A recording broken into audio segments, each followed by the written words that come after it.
De toute manière, si tu veux pas mettre mes livres dans le van, je viens pas.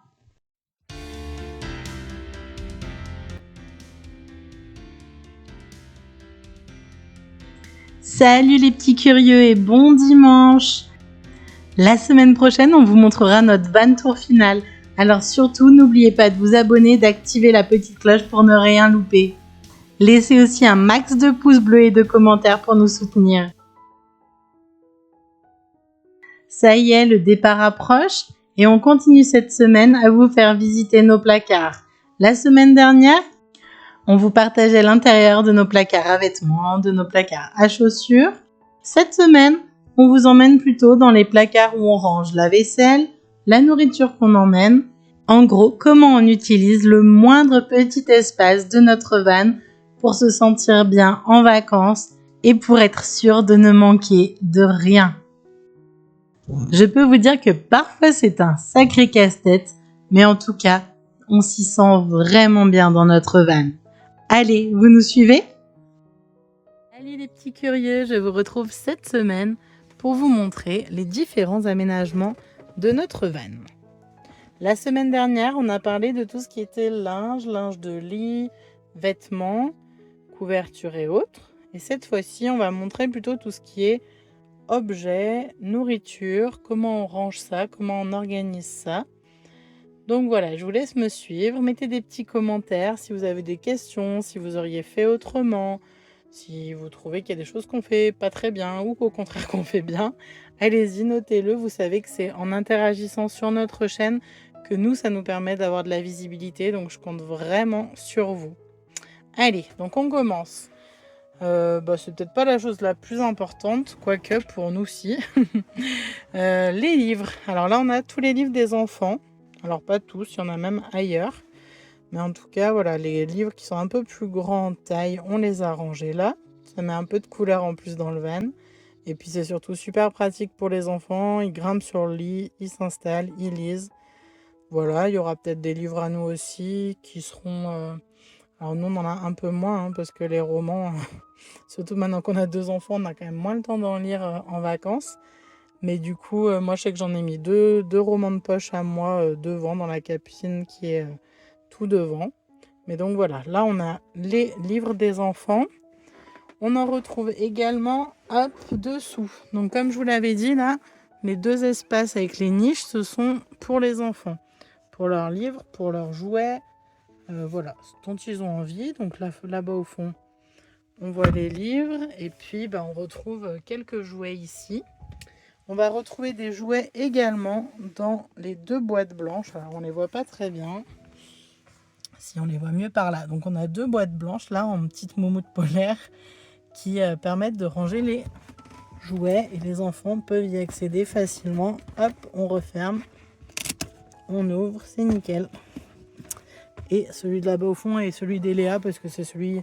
Enfin, on va l'aider en tout cas à aller chercher ses jouets ou son frère l'aidera. Voilà, voilà.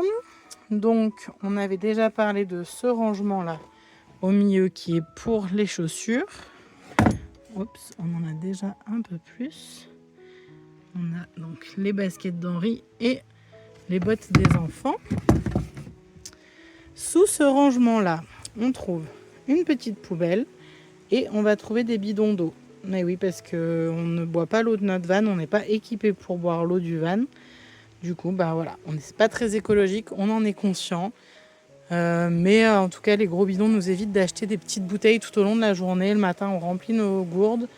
Et après, c'est parti. Après, si on trouve de l'eau potable sur la route, on remplit nos gourdes, bien sûr, à l'eau potable des robinets. Voilà, voilà. Ensuite... Passons cette fois-ci à la vaisselle. Alors, je pense que ça ne va pas rester là parce que ça me prend un tiroir clairement et je trouve ça dommage. Pour l'instant, on a la vaisselle. On a tout ce qui est tasse en inox pour le matin, des bols pour la soupe ou le petit-déj, quelques assiettes et nos verres. Voilà, donc ça, c'est la base de notre vaisselle. On n'en a pas beaucoup plus.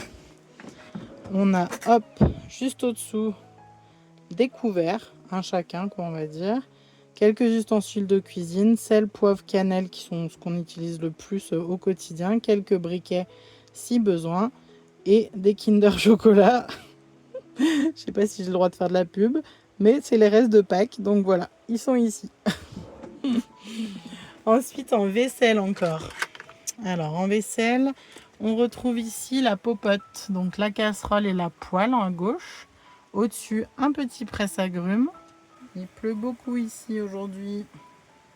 Je vais avoir de la pluie dans mes crocs, je crois.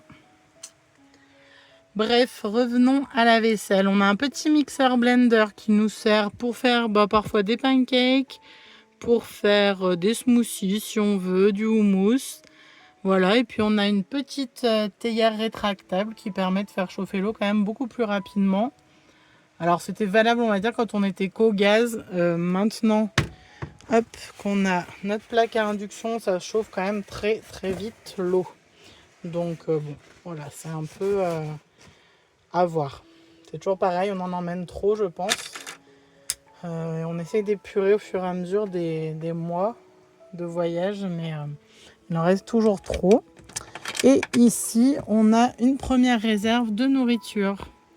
On a le lait bébé, de la ricorée. Alors, on n'est pas très très fan de ce genre de café, soluble ou autre. Mais pour l'instant, on ne s'est pas acheté de cafetière spécifique pour le fourgon. On aime bien le bon café, mais bon, cette fois-ci, ce sera comme ça aussi. Donc plutôt ricorée pour les petits-déj. De la tisane et des préparations à pancakes. Aïe aïe aïe, j'entends déjà les écolos me crier dessus. Mais bon, pareil, en temps normal, on mange pas comme ça. On se nourrit pas de ce genre de produits au quotidien. Par contre, en fourgon, c'est quand même super pratique. Ça, c'est des produits qui sont hyper sains. En ingrédients, franchement, c'est très très clean. En gros, je vous dis, il y a farine de blé, sucre, œuf entier, poudre à lever et carbonate de sodium, sel, quoi. Donc bon, c'est pas le meilleur produit du monde, mais quand même, ça fait bien le job. Il suffit juste d'ajouter du lait ou de l'eau et on fait nos petits pancakes le matin. Franchement, j'ai découvert ce produit il y a quelques mois et on en est très content. Et puis ça nous soulage bien et ça évite de faire trop de cuisine en fourgon parce que la vaisselle, comme vous le savez, elle se fait ici. On n'a quand même pas un contenant de fou.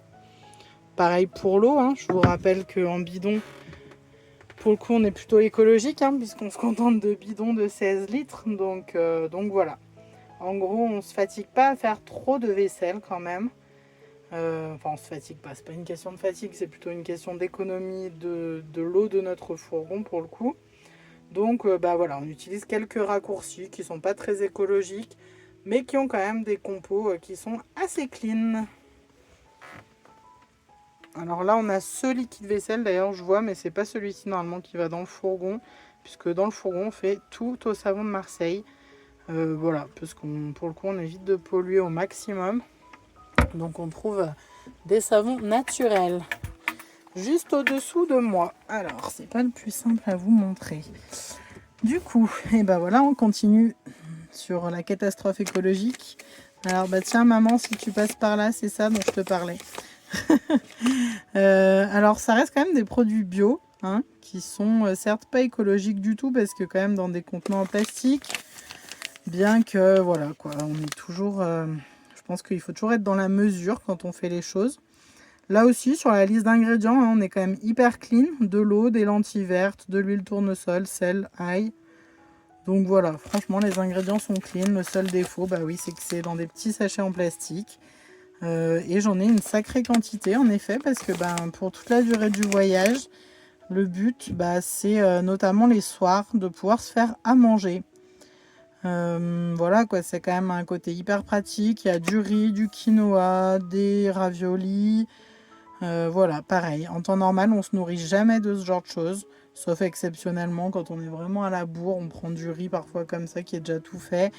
C'est vraiment exceptionnel, c'est quelques jours comme ça en vacances, ça dépanne bien et ça nous permet d'économiser surtout sur le budget nourriture pendant les vacances puisque ça évite d'aller au resto tout le temps ou acheter des produits qui peuvent parfois être chers dans d'autres pays. Donc voilà, là-bas au fond à gauche on voit aussi des yaourts pour bébés, ça c'est un produit que je n'achète jamais. Jamais, parce que pour le coup, j'arrive pas trop à comprendre pourquoi on mettrait des yaourts enfin voilà, qui ont des compos spécifiques pour les bébés. Et ici dans le van, bah, pourquoi je prends ça? Parce qu'il n'y a pas besoin de les réfrigérer. Donc voilà, pareil, histoire qu'elle ait quand même qu'elle ait sa dose de lait quotidienne suffisante, on va dire. On décide d'utiliser ces yaourts-là juste pour le van. Voilà. Je ne sais même pas si gustativement c'est très bon.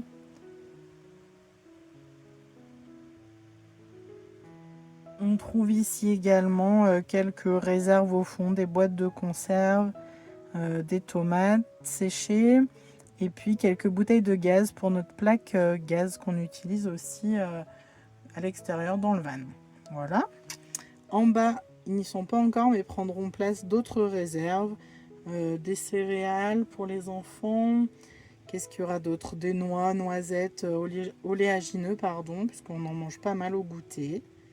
Voilà, voilà pour ce placard-là. Je vais essayer de remonter sans me casser la figure. Autre réserve de nourriture, toujours pareil, hein, ce qu'on n'achète jamais en temps normal, mais voilà, ici, on le fait dans le van, par praticité toujours. Ce sont des Candy Up, des briques de lait au chocolat, quoi. Donc pareil, ça, c'est que quand on est dans le van. À la maison, c'est Van Houten et bouteilles de lait, mais voilà, on n'a pas envie de trimballer des bouteilles de lait dans le van.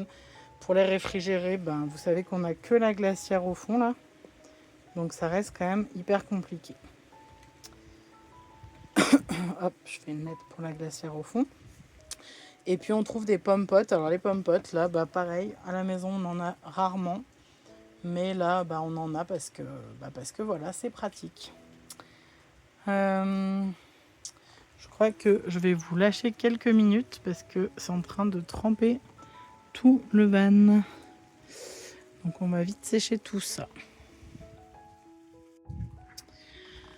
On trouve également, hop, tout dessous, un tiroir avec des contenants type Tupperware. Alors ça, je pense que ça va sauter très clairement.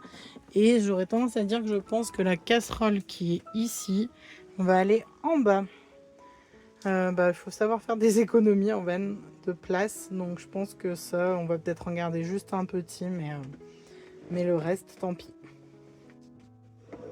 Pareil, dans le van, on a racheté quelques Tupperware en plastique, mais on n'avait plus puisqu'à la maison, on n'est qu'en Tupperware en verre.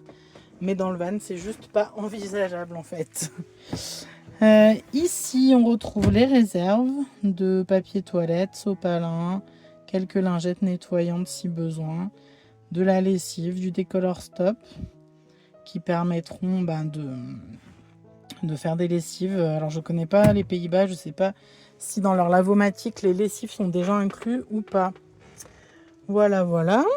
Sinon, dans nos rangements, devant, il reste encore pas mal de choses à organiser. Ouais, j'ai mis 2 bouquins pour moi, du coup. D'ailleurs, si vous les connaissez, dites-moi en commentaire ce que vous en avez pensé de ces petits livres.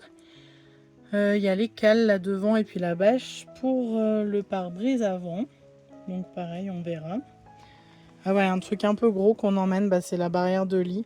J'ai essayé de réinstaller un filet sur le lit du fond où Eléa dormira normalement avec moi. Mais ça n'a pas fonctionné. Du coup, écoutez, la barrière de lit amovible, ça fera bien le job encore pour cette fois-ci.